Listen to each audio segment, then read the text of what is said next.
Buenos días para todos, salúdense unos a otros, dígale al que está ahí como vecino con usted, dígale me da gusto verte, salúdelo, apapáchelo si tenía mucho tiempo que no lo había visto. Este es el día del Señor, nos regocijamos en Él, amén. Así es que usted regale su mejor sonrisa esta mañana y dele gracias al Señor. Así de pie voy a invitarle a que hagamos juntos una oración. Vamos a orar al Señor esta mañana. Vamos a orar y yo le pido por favor que cierre sus ojos y vamos a orar para dejar ese tiempo en las manos de nuestro Dios. Los niños están saliendo, los jóvenes, los primarios, todos los que van a sus grupos de clase, y vamos a orar por este tiempo que sea de bendición. Padre, te damos gracias. Muchas gracias, Señor, por este día que nos das. Delante de tu presencia, Señor, queremos escuchar tu voz. Háblanos, así como lo has hecho con el tiempo de la alabanza y la adoración. Cuando nosotros hablamos delante de tu presencia, Señor, tu pueblo escucha. Tu pueblo atiende tu voz. Ayúdanos a digerir el alimento. Ayúdanos a pensar en nuestras vidas. Ayúdanos a pensar en nuestra iglesia. Ayúdanos a pensar, Señor, en todo lo que viene de parte de ti, Señor, para ser usado en esta tierra. Oramos, Padre, con gratitud y en el nombre de Cristo Jesús. Amén y amén. Puede tomar su lugar. ¿Está listo para escuchar la palabra de Dios? Los que tuvieron la oportunidad de estar el domingo pasado recordarán que estudiamos los 3 tipos de tormentas. Y hoy sigo con lo mismo. El tema de esta mañana es ¿cuánto duran las tormentas? ¿Y cuánto duran las tormentas? De eso no hablamos, solamente vimos el origen de estas tormentas, pero ahora vamos a hablar acerca de cuánto duran estas tormentas en la vida del cristiano. Para esto quiero solamente recordar lo que vimos el domingo pasado, que hablábamos de que hay 3 tipos de tormentas. Si usted se acuerda perfectamente, pues entonces no le va a ser difícil lo que le voy a decir. Si es primera vez que usted viene con nosotros o si no vino el domingo pasado, hoy le voy a recordar. Tenemos 3 tipos de tormenta. La número 1 es la que su origen está en nosotros. ¿De acuerdo? Que hablamos de que la primera tormenta tiene que ver cuando nosotros somos quienes ocasionamos la tormenta. La tormenta número 2 es aquella tormenta que Dios manda. Usted no la esperaba, usted no la tenía planeada, usted no hizo nada, pero Dios mandó una tormenta y es la prueba en la que usted y yo nos encontramos. Y tenemos la tormenta número 3. La 3 es la que todos los que están alrededor de ti levantan una tormenta, pero tú estás allí en la tormenta. Y muchas veces son tus familiares, los que viven contigo, las personas que están en tu casa, tus hijos, tus nietos, tus bisnietos, la congregación, el trabajo, y tú tienes que estar ahí como hijo de Dios en la tormenta. Ahora quiero hablar con ustedes sobre el tiempo de la tormenta. Eclesiastés, el sabio que escribe las palabras, nos dice que hay tiempos en la vida de las personas. Hay tiempos de gozo. Hay tiempos de abundancia. Hay tiempos de alegría. Hay tiempos de paz. Pero no dice cuánto duran estos tiempos. Nada más nos dice que hay un tiempo. Y dice el sabio que escribe el libro de Eclesiastés que para todo hay un tiempo. Para todo. Todo lo que está debajo del sol dice que tiene un tiempo. Y ese tiempo, el problema con el que luchamos nosotros tiene que ver con la duración del tiempo. El año pasado, casi va a ser un año, el año pasado tuve que viajar fuera del país y estaba en el aeropuerto sentado esperando el vuelo que me iba a llevar y estaba lloviendo. Y nunca me había tocado una lluvia donde los rayos eran más estruendosos que la lluvia que caía. O sea, no llovía tan fuerte, pero sí había muchos rayos y mucho viento. Y el vuelo estaba demorado por la tormenta. Yo estaba ahí en la Ciudad de México por el ventanal viendo cómo llegaban los aviones, cómo se iban algunos aviones. Y yo decía, ¿y qué se sentirá despegar en medio de una tormenta así? Y después dije, no, ¿para qué pienso? Pues mejor no pienso. Ojalá y que cuando ya digan que ya voy a volar, y miren, pasaron las horas. Y se hicieron las 8 de la noche. Y ahí sentado, esperando, y no se quitaba la tormenta. Y yo dije, Señor, yo creo que cuando ya me toque volar, ya no habrá tormenta.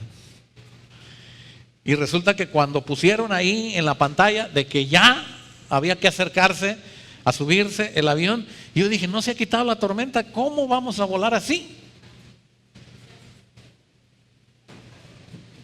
Nos subimos al avión y de repente, pues los aviones ya saben, tienen unas ventanitas muy chiquitas, de repente las luces de los rayos y se sacudía el avión. Yo dije, bueno, esto es aquí en tierra, ya en el aire pues no tiene que ser diferente. Y hermanos, son agónicos los minutos en una tormenta. Se siente feo. Y usted dice, Señor, no, la cuestión es que era no solamente para mi avión, era para todos. Pero llegó un momento en que el avión agarró una altura y se acabó. Y mis palabras fueron, gracias, Señor. Allá se quedó la tormenta.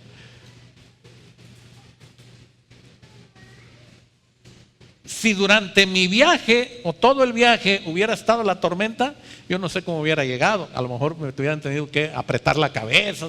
Se siente feo. No es agradable una tormenta eléctrica, una tormenta estruendosa. No lo es. Y más cuando uno sabe que el avión se puede caer. A veces en casa, cuando las tormentas son fuertes, usted cierra su casa, cierra las ventanas, se mete hasta debajo de las cobijas y no quiere saber, pero está pasando la tormenta. Y en la vida, hermanos, hay un tiempo para cada tormenta. Quiero llevarle al libro de Ruth. Abra conmigo en su Biblia el libro de Ruth. Vamos a ver la primer tormenta esta mañana. Libro de Ruth. Y la primer tormenta tiene su origen en las decisiones de usted, en mis decisiones, en lo que usted y yo hicimos. Y bueno, dice el versículo 1 de Ruth, capítulo 1: aconteció en los días que gobernaban los jueces que hubo hambre, ¿en dónde? En la tierra. Y un varón de Belén de Judá fue a morar en los campos de Moab, él y su mujer y 2 hijos suyos. Esta historia usted la conoce perfectamente bien. Pero señale usted la palabra, hubo hambre, ¿en dónde? En la tierra. Repito, no fue que hubo hambre nada más en su casa. No es que hubo hambre solamente en su ciudad. No es que solamente hubo hambre en su país. El hambre dice que se produce ¿en dónde? ¿En dónde? En la tierra. En toda la tierra hay hambre. La gente está padeciendo por la escasez de comida, y ante la escasez de comida se están viviendo tiempos de hambre. En medio del tiempo de hambre, en medio de la escasez, hay un hombre que toma una decisión. ¿Y cuál es la decisión? Dice, este varón deja su casa, Belén de Judá, y se va a morar a los campos de Moab. Él, su mujer y sus 2 hijos. Noten ustedes que Dios no lo mandó, ¿verdad que no? No hubo un profeta que le dijera, mira, deja tu casa, como lo fue Dios claramente con Abraham, que le dijo, deja tu casa, deja tu tierra, deja tu parentela, como lo fue Dios cuando llamó a Moisés, como lo fue Dios cuando habló con Noé. No hay una palabra de Dios para este hombre. Este hombre, ante la crisis, toma una decisión. Él toma una decisión y decide llevarse a su mujer, sus 2 hijos, al lugar donde él cree que va a haber menos hambre. Pero el hambre estaba en toda la tierra. Y nos dice el nombre de los que se van. Y se quedaron ahí en Moab. Versículo 3. Y murió Elimelec, marido de Noemí. Y quedó ella ¿con quiénes? Con sus 2 hijos. Ahora, viene la primera situación. Una vez que dejaron ellos la tierra y se instalan en Moab, sucede algo que tampoco esperaban ellos. ¿Y qué sucede? La muerte del padre de esa familia. Y muere Elimelec, el padre de los hijos, el esposo de la mujer, y los hijos todavía no habían contraído nupcias. Ellos salieron solos de su casa. En el tiempo que están viviendo en Moab, muere Elimelec, y entonces los hijos de Noemí, viva todavía, y Elimelec, muerto, toman para sí mujeres moabitas, una orfa y el nombre de la otra, Ruth, y habitaron ahí, ¿cuánto tiempo? ¿Unos qué? Unos 10 años. Salvo. Ahora, usted preste atención en lo que le voy a decir. Noten ustedes que a la muerte de Elimelec, seguramente el hambre en la tierra no había terminado, como se puede uno imaginar. Pero una vez que muere Elimelec y están los hijos casados ya con 2 mujeres moabitas, ¿cuánto tiempo se quedan ahí? ¿Cuánto tiempo se quedan? 10 años. ¿Dios los mandó así? No. Y Noemí, junto con sus hijos, Malón y Kelión, estaban viviendo felices con sus nueras, sus esposas, Orfa y Ruth. Todo era feliz. Y dice la palabra de Dios, versículo 5, 10 años después, ¿qué pasó? Murieron también los 2, Malón y Kelión, quedando así la mujer, ¿qué? Desamparada de sus 2 hijos y de su marido. Entonces se levantó con sus nueras y regresó de los campos de Moab, porque oyó en el campo de Moab que Jehová había visitado a su pueblo para darles pan. Quiero decirles algo. ¿Qué hace que esta mujer, al entrar en la tormenta, decida regresar a su casa? ¿Y qué dice? Su seguridad, ¿dónde estaba? En lo que tenían: esposo, padre, hijos. Y quiero decirte algo. Las tormentas que tú inicies, repito, las tormentas que cada uno de nosotros iniciemos sin haber consultado a Dios, sin haber tomado parecer con Dios, sin haber preguntado si Dios quería que fuera así, y solamente decidimos, esas tormentas van a durar hasta que pierdas todo. ¿Escuchaste bien? ¿Escucharon bien, iglesia? Nada más algunos hermanos de por acá. Los demás me dijeron, ay, todavía me falta perder. Escuche bien. para que Dios pueda tratar contigo, conmigo, cuando tú inicias la tormenta, cuando son tus deseos, tus sueños, tus ideales, tus pensamientos, lo que tú quieres, no es lo que Dios quiere, porque lo disfrazas tú de cristianismo, no. Dios está viendo aquí a esta familia y Dios está viendo lo que está haciendo. Y esta mujer pierde marido, pierde a sus hijos, se queda con sus mujeres y les dice a las mujeres: y ahí se quedan porque yo me regreso a mi tierra. Después de haberlo perdido todo.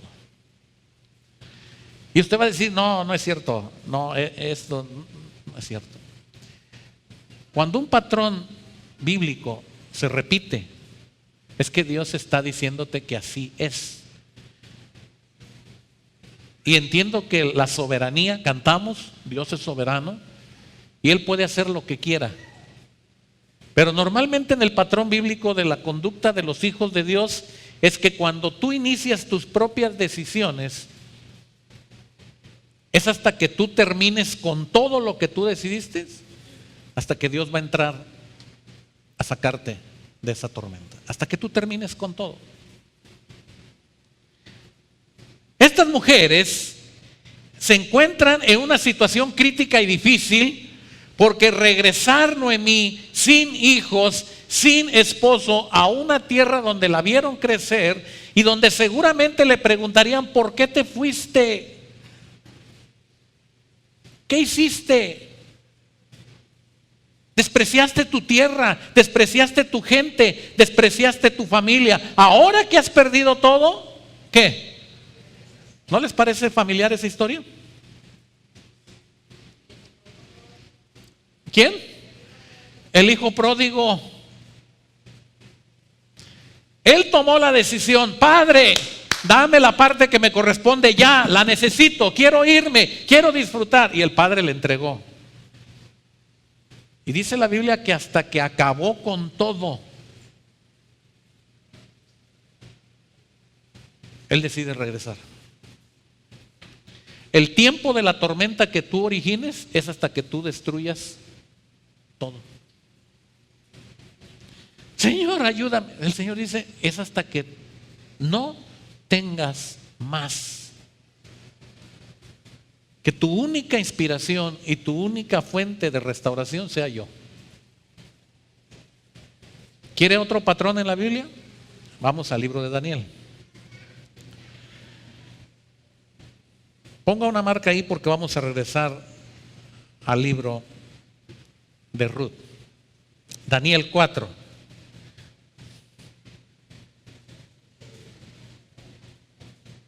Versículo 4. Yo, Nabucodonosor, estaba tranquilo en mi casa y floreciente en mi palacio. Y dice la palabra de Dios en el versículo 16: después de haber visto él un sueño, el corazón de este hombre se ha cambiado y le se ha dado un corazón de bestia, y pasen sobre él 7 tiempos. Versículo 22, lea conmigo, Daniel 4:22. ¿Qué dice? Tú mismo eres, oh rey, creciste, pues creció tu grandeza y tu dominio. Ok, noten ustedes, el rey había sido tan próspero, tan inteligente, tan lleno de sabiduría humana para dirigir su pueblo, dirigir su rey, que dice que su grandeza llegó ¿hasta dónde? ¿Hasta dónde llegó? Miren, Dios lo está diciendo, no lo está diciendo él. Dios le está diciendo: con tanta sabiduría humana has hecho algo que ha llegado hasta el cielo, y tu dominio, tu autoridad, tu señorío, tú puedes mandar hasta el último lugar de la tierra.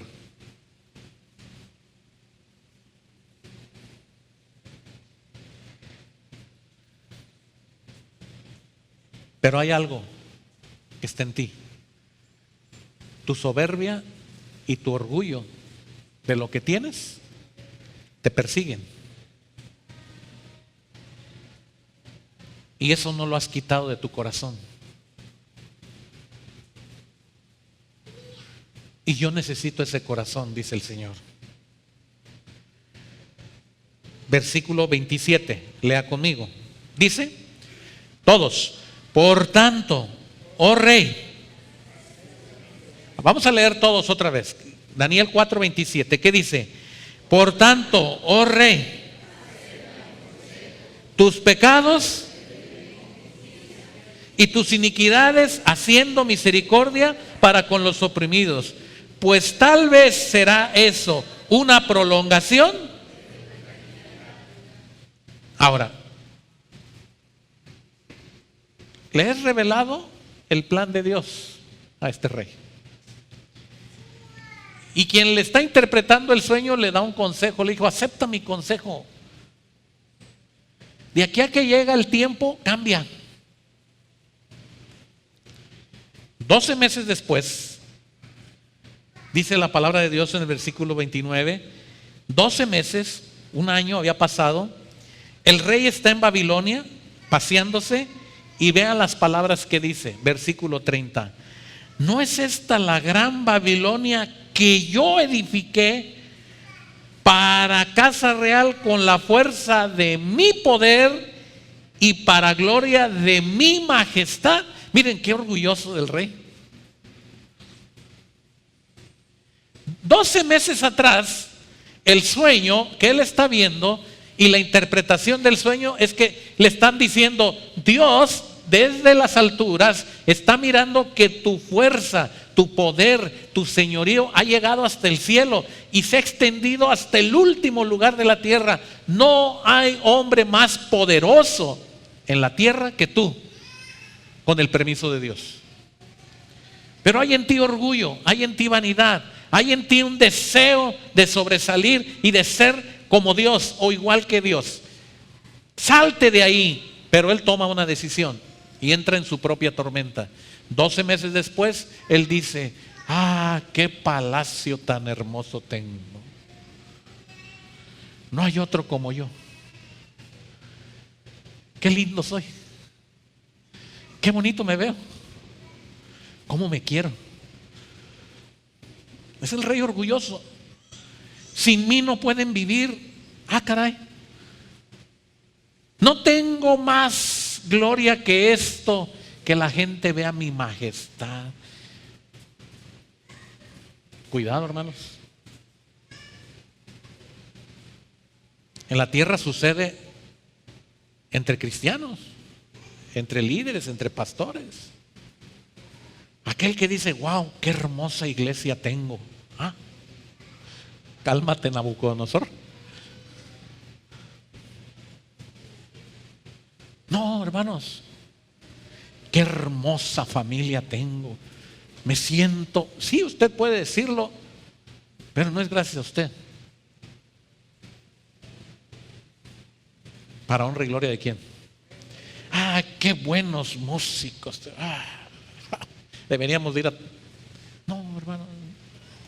Cuando usted entra en una situación donde usted cree que todo es por su inteligencia, por su trabajo, porque usted se lo merece, porque yo 20 años, porque yo 40 años he estado ahí, porque usted ese yo lo ha estado alimentando, y el Señor dice, ok, está bien. Vas a entrar a una tormentita que te tengo lista, que tú estás ocasionando con tus decisiones. Y vean, dice la palabra de Dios en el versículo 31, estoy en Daniel 4, que aún estaba hablando cuando el rey le fue quitado. Y en aquella hora se cumplió sobre Nabucodonosor todo. Fue echado de entre los hombres, comía hierba como los bueyes y su cuerpo se mojaba como el rocío del cielo, hasta que su pelo creció como plumas de águila y sus uñas como las de las aves. Ahora, quiero decirle algo. No me voy a entretener mucho porque no quiero hacer un estudio grande de esto. Hay una gran teología aquí en este versículo. Pero señala dos cosas.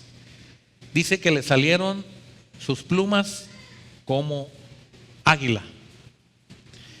El águila es el animal que más alto vuela. ¿Sabe usted eso? Ningún ave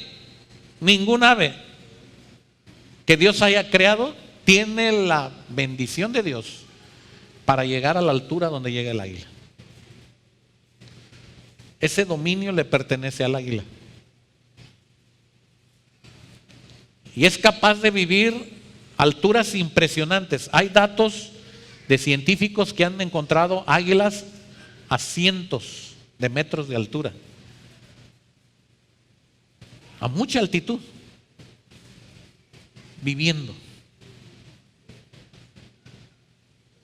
Y Dios lo hace un águila.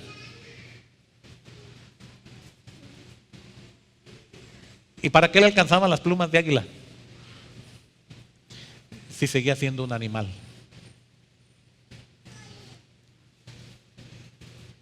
Dios tiene que terminar con nuestra decisión mala que tomamos hasta que Dios nos ponga en ceros. Y tal vez con las plumas de águila Nabucodonosor podría volar, pero ¿de qué le serviría llegar hasta lo más alto? Esa es la vanidad del hombre. Por eso dije que no iba a hablar de este estudio de Nabucodonosor. Es la vanidad del hombre. En este momento a Nabucodonosor le fue quitado todo. ¿Quién lo decidió? Él. Él dijo, no hay otro como yo. Ya tiene usted 3 tipos de personas en la tierra que tomaron sus propias decisiones, se aferraron a sus decisiones y lo perdieron todo. Vamos a Ruth, porque todavía hay algo más que quiero mostrar en Ruth. Quiero que vea conmigo esta historia.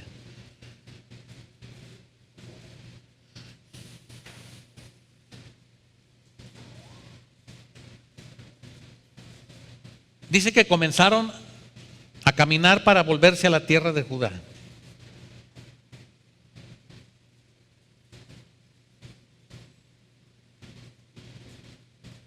Versículo 8. Y Noemí le dice a sus 2 nueras: andad, volveos cada una a la casa de su madre. Jehová haga con vosotras ¿qué? Miren, ahora se está acordando de Dios, pero no para ella. ¿Para quién? Para las nueras. Miren hasta dónde ha llegado todavía esta mujer. Esta mujer que está en desgracia, que perdió al hijo, que perdió a los hijos, no está quebrantada. Les está diciendo, ustedes devuélvanse y Jehová. A ver, ellas son moabitas. Ellas no son hebreas. No habían sido enseñadas en el camino de Jehová Dios. Y esta mujer, para consolarlas, intenta decirles: regrésense con sus madres, váyanse a su casa, no se los voy a tomar mal y Jehová haga misericordia con ustedes. Ahora sí mete a Dios en los planes, pero todavía no hay nada de arrepentimiento. Versículo 9. Os conceda Jehová que ¿qué? Que halléis descanso. Miren qué fácil manipular o querer manipular a Dios. Váyase, allá Dios les haga misericordia y ojalá les dé que. ¿Quién hizo eso? Jonás. Jonás hizo eso. Están clamando todos a su Dios. Viene el capitán del barco y le dice: dormilón, ¿qué no ves que nos ahogamos? ¿Y qué dice Jonás? Échenme fuera del barco, aviéntenme al agua y verán que Dios les quita ¿qué? Él no está contristado, Él no está humillado. Él está diciendo: sí, miren, quítenme a mí y Dios les va a dar bendición.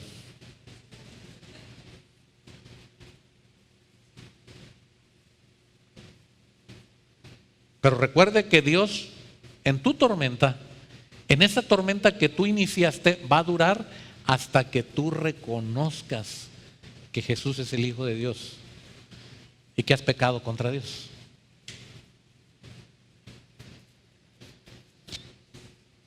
Y esta mujer les está diciendo, váyanse y Dios les ayude. Las muchachas no se quieren regresar. Y aquellas mujeres están escuchando a Noemí decirles, volveos, hijas mías. ¿Para qué habéis de ir conmigo? ¿Tengo yo más hijos en el vientre que puedan ser vuestros maridos? Volveos, hijas mías.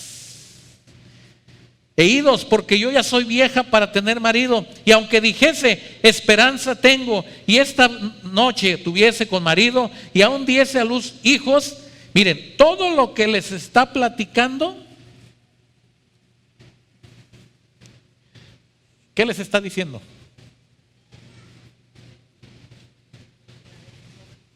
¿Qué les está diciendo?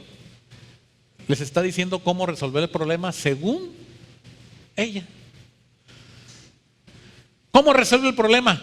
Váyanse, llévense a su tierra, quédense con sus madres, búsquense un marido allá, aquí ya se acabó. Miren, y las muchachas que dicen, no, suegra, no te vamos a dejar. No, pues que no entienden, que yo no tengo marido y ya soy vieja, y aunque esta noche tuviera marido, ¿qué los van a esperar? 20, 30, ella está todavía en su plan.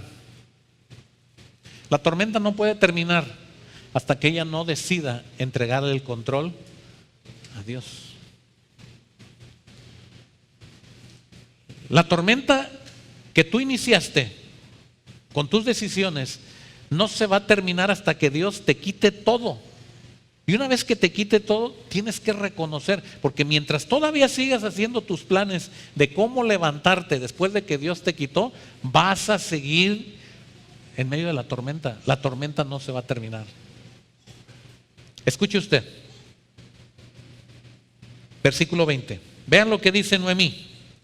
Lea conmigo. ¿Qué dice? Y ella les respondía. Vamos a leer todos. Versículo 20. ¿Qué dice? Y ella les respondía, no me llaméis, sino llamadme.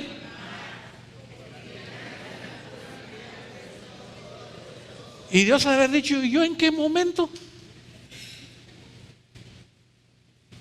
Todavía ella dice, ya no me llamen Noemí.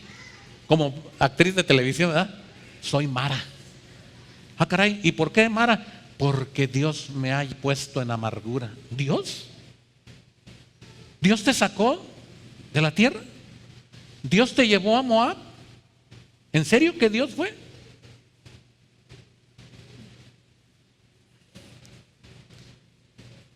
Ese es el corazón duro. Y es lo más fácil, echar la culpa a Dios. Es lo más fácil, echar la culpa a otras personas de tus propias tormentas. Eso es lo más fácil, de culpar al dólar, al país donde naciste, a la casa donde naciste, a la familia que te tocó, porque según tú te tocó, al marido que Dios te mandó, tú lo escogiste, tú fuiste por él. A la mujer que Dios te dio, tú la pediste. A los hijos que tú educaste,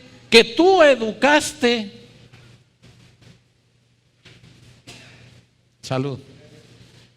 Me voy a tener que ir por la puerta de acá atrás, hermano, porque ya me están viendo feo. Pero fácilmente Noemí le está echando la culpa ¿a quién? Vea todavía versículo 21. Yo me fui como. ¿Cómo me fui? Pero Jehová me ha vuelto. Y otra vez el Señor dice, bueno, ¿y yo qué? ¿No te mandé a Moab? ¿Por qué me llamaréis Noemí? Ya que Jehová ha dado testimonio contra mí y el Todopoderoso. ¿Saben cuándo se acabó la tormenta para esta mujer?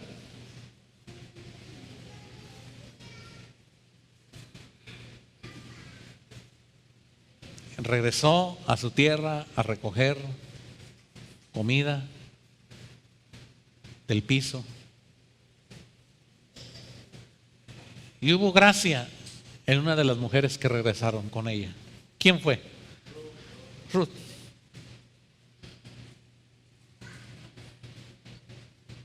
Vean la respuesta de Ruth. 16. Ya les puse aquella mujer que inició la tormenta. Para ella nunca se terminó la tormenta porque nunca fue capaz de rendirse y humillarse ante Dios. Pero vean a Ruth.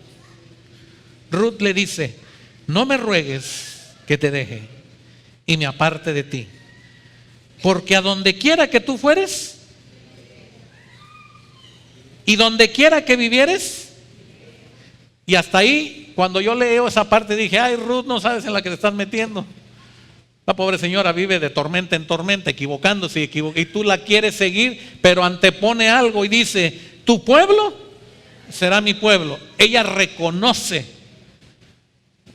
y se deshace de lo que ella es, moabita, y toma una nación que no le correspondía, pero ella deja su ciudadanía, deja sus ancestros, deja sus costumbres y dice: tu pueblo será mi pueblo, tu Dios será mi Dios.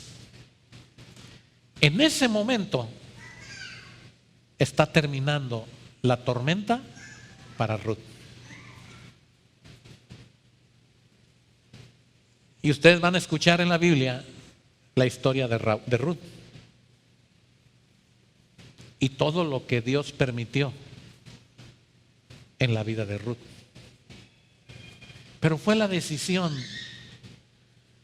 fue su decisión de volver su rostro a Dios, de abandonar su vida vieja, de dejar su pasado y ya no ser contado como dentro de los que no tienen esperanza, sino que ella puso en Dios su esperanza. Tu pueblo será mi pueblo, tus costumbres serán mis costumbres, tus luchas serán mis luchas, tus enseñanzas serán mis enseñanzas, pero tu Dios será mi Dios. Ya nunca oye usted hablar de Noemí. Sus batallas fueron muchas. Su tormenta duró todo el tiempo que ella quiso. Pero bien pudo haber hecho lo mismo que Ruth y haber encontrado gracia ante los ojos de Dios. Entonces, para responder la primera pregunta, cuando tú decides sobre la tormenta, cuando tú tienes decisión sobre la tormenta dura hasta que pierdes todo y te vuelves a Dios. Amén. Así es que ya estamos avisados. Cuando se te ocurre iniciar tu pequeño huracán, tu pequeña tormentita, no le eches la culpa a Dios y le digas: ay, Señor, ¿para qué me trajiste este huracán? Y el Señor te va a decir: no, a mí no me metas, tú lo hiciste. Ahora deja que el huracán arrase con todo y vuelve tu corazón a mí. Y si mi pueblo se humillare y orare a mí, yo oiré. Y viene una restauración. Que el gozo del Señor, hermanos, nos ayude a permanecer fieles para no iniciar nosotros tormentas. Tormenta número 2. El origen de la tormenta número 2, ¿cuál es? ¿Cuándo qué? Cuando Dios manda o permite que haya tormenta. Ahora voy a llevarlos a Job. Quiero que vean conmigo en el libro de Job. Usted ya conoce toda esta historia, pero yo quiero que usted vea conmigo en el libro de Job.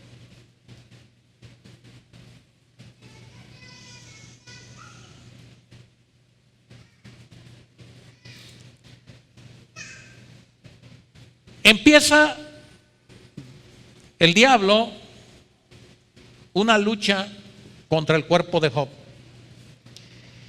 Y cuando llega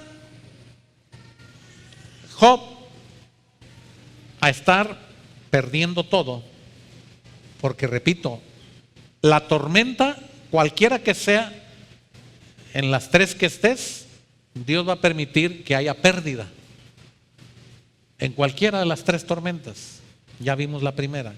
En esta segunda pierde sus criados, pierde sus hijos, pierde sus animales.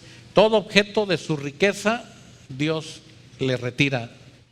Con el permiso, Satanás interviene para esa destrucción. Pero hay un momento en el que Job se retira de su casa y está viviendo solo. ¿Recuerdan? Que Job deja su casa, deja su lugar donde tenía su quietud y es llevado aparte. Y sabe una cosa, que durante el tiempo que Job llega a ese lugar, hasta que termina la tormenta, Job siempre está hablando.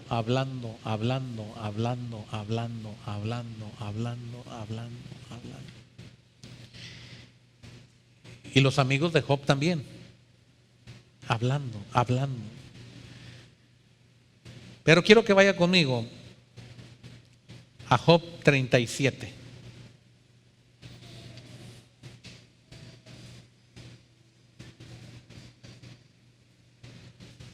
Es el último tiempo de hablar de Job.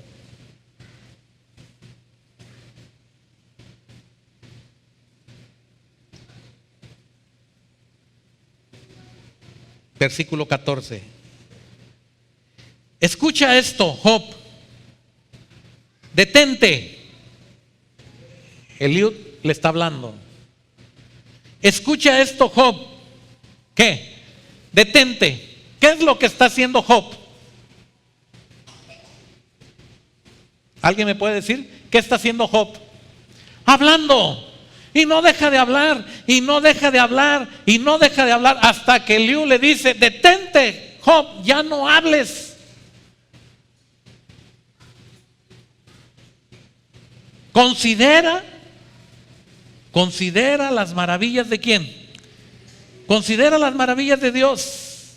¿Sabes tú cómo Dios las pone en concierto y hace resplandecer la luz de su nube? Mire, cuando usted no originó la tormenta, porque esa viene de Dios. Y acuérdense que Pedro dice que la prueba purifica. Santiago dice que la prueba produce paciencia. Y Pablo a los romanos le dice que todo proviene de Dios, sea bueno o sea malo. Así dice Pablo, todo proviene de Dios, mas en Cristo somos más que vencedores. Eso le está diciendo Pablo. Pero cuando está la prueba, que Dios permitió que llegara esa tormenta a tu vida, esa forma de expresión, esa forma de hablar, es algo similar a la queja. Y estarse quejando y quejando y quejando y quejando. Y usted sigue quejándose y quejándose. Y usted sigue hablando de lo mismo y de lo mismo y de lo mismo y de lo mismo.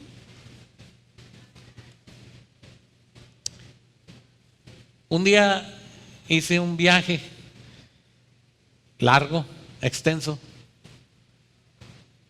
Y entonces, en mi idea de viaje, dije: voy a grabar unas canciones en el teléfono para en mi viaje ponerme mis audífonos, ir oyendo.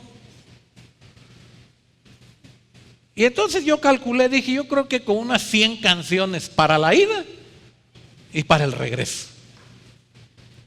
No se me grabaron ni 5, yo no me di cuenta. Ahí tiene que cuando se me acaba las 5 y empieza a repetirse, dije: caray, ¿qué pasó aquí? Y hermanos, esas me las aprendí hasta cómo respiraba el cantante. Pero cuando una persona se queja de lo mismo, dice usted: bueno, el siguiente mes y lo mismo. Bueno, llegó Navidad y antes de dar el abrazo navideño, pero quiero decirles antes, usted dice otra vez. Y llega Año Nuevo y dice, pero antes de darles el abrazo quiero... ¡Oh! Y llega el día de la amistad y dice, antes de regalar chocolates, recuerdo que el año pasado... Y usted dice, ya.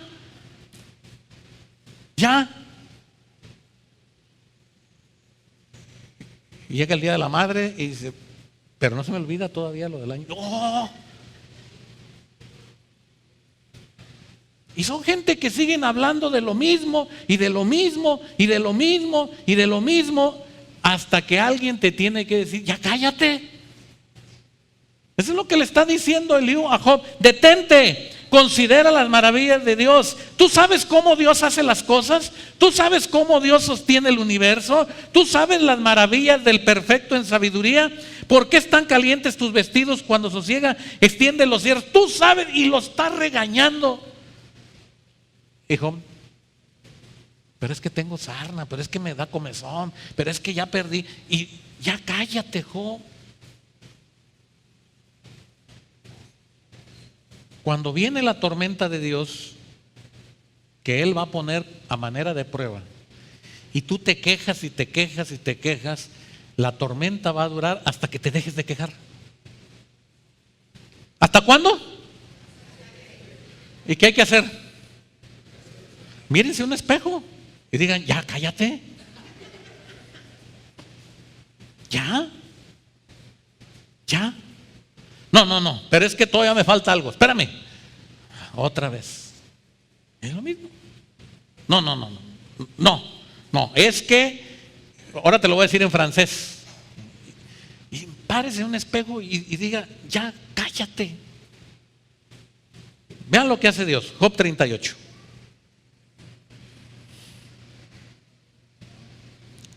Entonces respondió Jehová a Job desde un torbellino.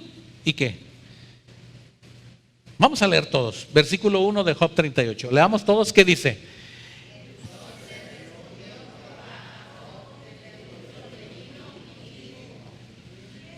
Hasta ahí.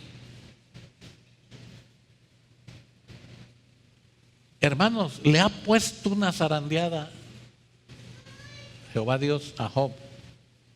Dime tú cuándo estabas presente el día que yo fundé los cielos y la tierra.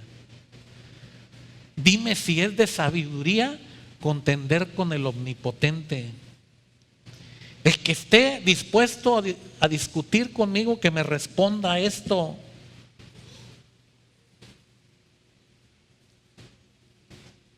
Todo el capítulo 38, todo el capítulo 39, léaselo. Y a ver si así se puede parar usted frente al espejo y decir, ahora sí me callo.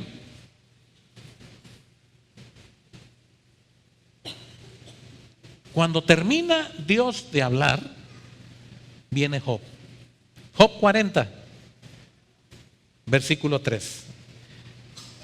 Entonces respondió Job a Jehová.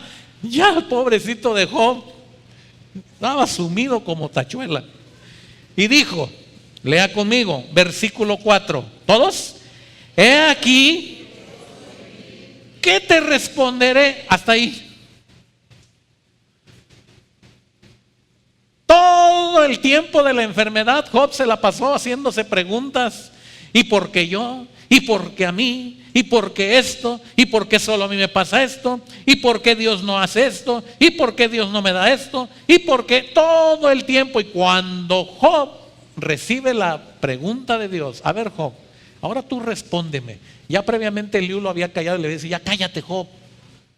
Y Dios le dice, entonces ahora contéstame esto. Y empieza Dios, ahora sí Job, habla. ¿Dónde está el Job preguntón? Y dice, ¿qué te voy a responder yo, Señor? En ese momento se está terminando la tormenta para Job. La tormenta termina cuando tú dejas de cuestionar lo que Dios está haciendo, cuando tú dejas de quejarte por lo que Dios está haciendo, cuando tú dejas de desconfiar de lo que Dios está haciendo, cuando hay tanta incertidumbre y dejas de cuestionar y entonces dices, yo no puedo preguntar nada de esto porque yo no soy Dios, yo soy vil. Versículo 5, una vez hablé, dice Job, mas ya no voy a hablar. Aún 2 veces, ¿más qué? Y ahora sí calladito. Versículo 6, y viene Dios y le da otra. Agárrate, Job, cíñete como varón valiente. Yo te preguntaré, ¿y qué? Y tú me respondes. Ay, Señor, no, nomás estaba yo, ya, Señor, ya. Pero Dios no se queda callado y Dios dice, ahora yo te voy a preguntar y tú me vas a responder.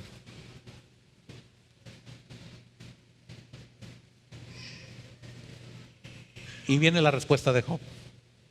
Job 42. Yo conozco que todo lo puedes y que no hay pensamiento que se esconda de ti. Oye, te ruego y hablaré, te preguntaré y tú me enseñarás. De oídas te he oído, mas ahora mis ojos te ven. Por tanto me aborrezco, me arrepiento en polvo y ceniza. Y aconteció que después que habló Jehová estas palabras a Job, entonces dice, tomen 7 becerros, vayan con Job, ofrezcan holocausto y van a ver lo que voy a hacer. Y quitó la aflicción ¿de quién? De Job. Eso dice el versículo 10. Y quitó Jehová la aflicción de Job cuando él hubo orado por sus amigos y aumentó al doble todas las cosas que había perdido. ¿Cuánto tiempo duró la tormenta?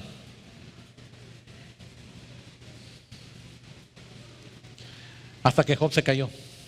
No de que se cayó al suelo, no. Hasta que Job dijo, ni una queja más. Como tú quieras, Señor. Como tú quieras, Señor.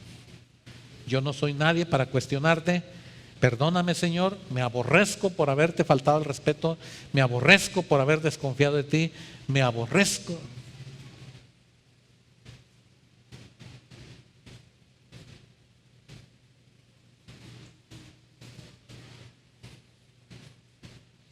Una vez estábamos en la Pinera.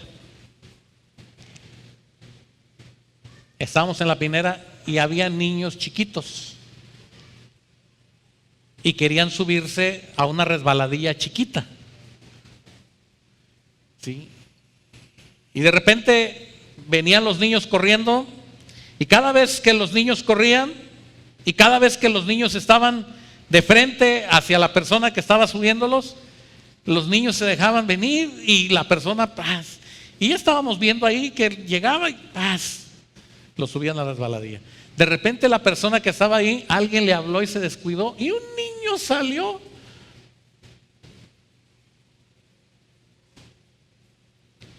Y los que estábamos viendo, pensamos y dijimos, va a tumbar ¿a quién?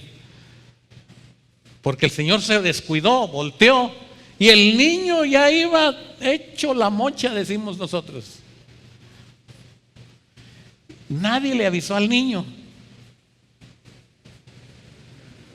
Pero el niño estaba viendo que el Señor no lo estaba esperando. Cuando a ti te deje tomar el control de la nave, en ese momento Dios está permitiendo que se termine la tormenta. Porque ahora quien está al control de la situación es una persona que tiene el Espíritu de Dios en su vida. Solo el hermano dijo amén. ¿Cuántos dicen amén? Cuando tú seas llevado por una tormenta donde otros te metieron en esa tormenta y no te hicieron caso, el día que ellos te digan, bueno, tú pues, ¿qué es lo que dices? ¿Qué hacemos? Entonces tú te vas a levantar y vas a decir, Dios quiere que hagamos esto. Ahí se termina la tormenta.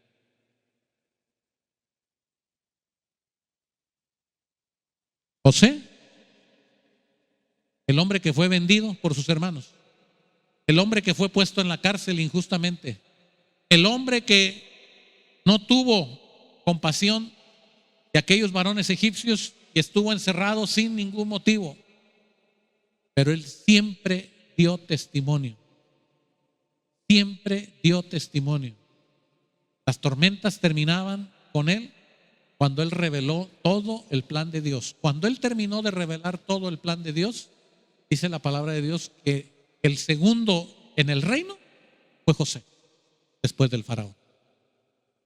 Y esa tormenta, por injusta que haya sido, y esa tormenta por menospreciada que haya sido, esa tormenta le costó años de libertad, años de vida destruida, pero fue llevado por Dios a revelar el plan de Dios.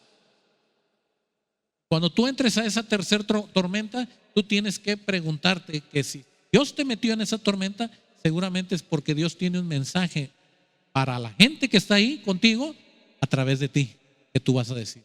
Y cuando tú termines de decir todo lo que Dios tiene que decir, o cuando tú termines de hacer todo lo que Dios quiere que hagas, entonces esa tormenta terminará y vendrá la abundancia. Sin embargo, hay que tener fe, hermanos. Hay que tener fe. Escuché un testimonio y con esto quiero terminar. Cuando escuché el testimonio, se me conmovieron las entrañas. Un pastor esperaba la llegada de su hijo. Iba a nacer. Y finalmente ese hijo nació.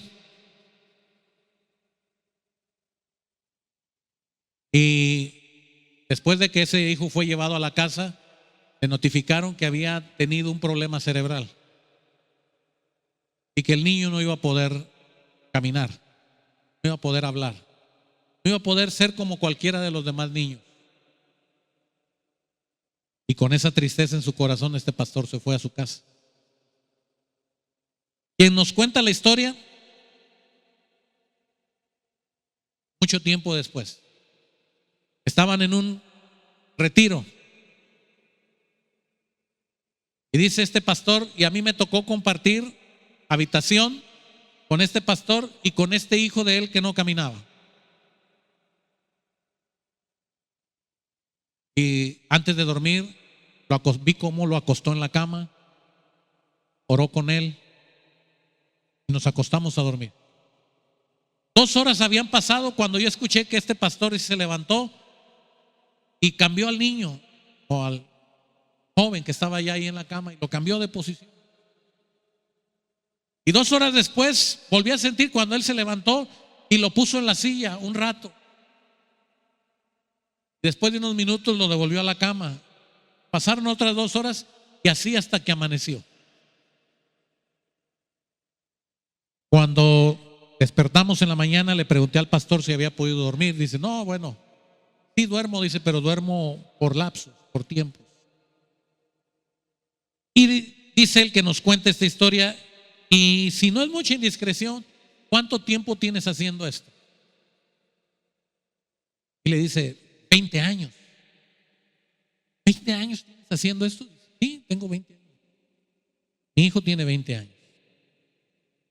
Pero es que él dice, como él no puede caminar, él no puede moverse, entonces cuando pasa mucho tiempo sin moverse, acostado, él empieza a sentir como si se está quemando su cuerpo. Entonces tengo que levantarlo para que su sangre circule y moverlo y cambiarlo de posición cada 2 horas en la noche. Aquel hermano se impactó, dice, 20 años. Tengo 20 años haciendo todas las noches esto. Y le dice a aquel pastor que nos cuenta, ¿y cómo has hecho tú? ¿O cómo lograste tú? Porque yo no hubiera aguantado, yo ya me hubiera muerto, yo no sé. Dice, cuando él nació y nos dijeron esto, llegamos a casa y yo hice una oración a Dios. Y mi oración fue, Señor, si tú me mandaste esta tormenta, esta prueba, esta situación, lo único que te pido es que mi fe no desmaye y me des fortaleza para atravesar la tormenta. Y hace 20 años que Dios me sostiene y sigo hasta el día que el Señor nos llame a su presencia. Habrá tormentas, hermanos, que no tienen una explicación de por qué. Solo tenemos que tener fe. Habrá tormentas que no sabemos cuándo se van a terminar. Y no hay que buscar culpables. Solamente hay que tener fe que Dios está con nosotros. Hay que creer que Dios tiene en control toda situación. Pero si la tormenta te quita la fe, si la tormenta te quita la esperanza, entonces vas a tener que enfrentar todas las consecuencias por tu falta de fe, por tu desesperación, por tomar decisiones equivocadas. Así es que haya en nosotros paz, sabiendo que a pesar de la tormenta, Dios tiene control.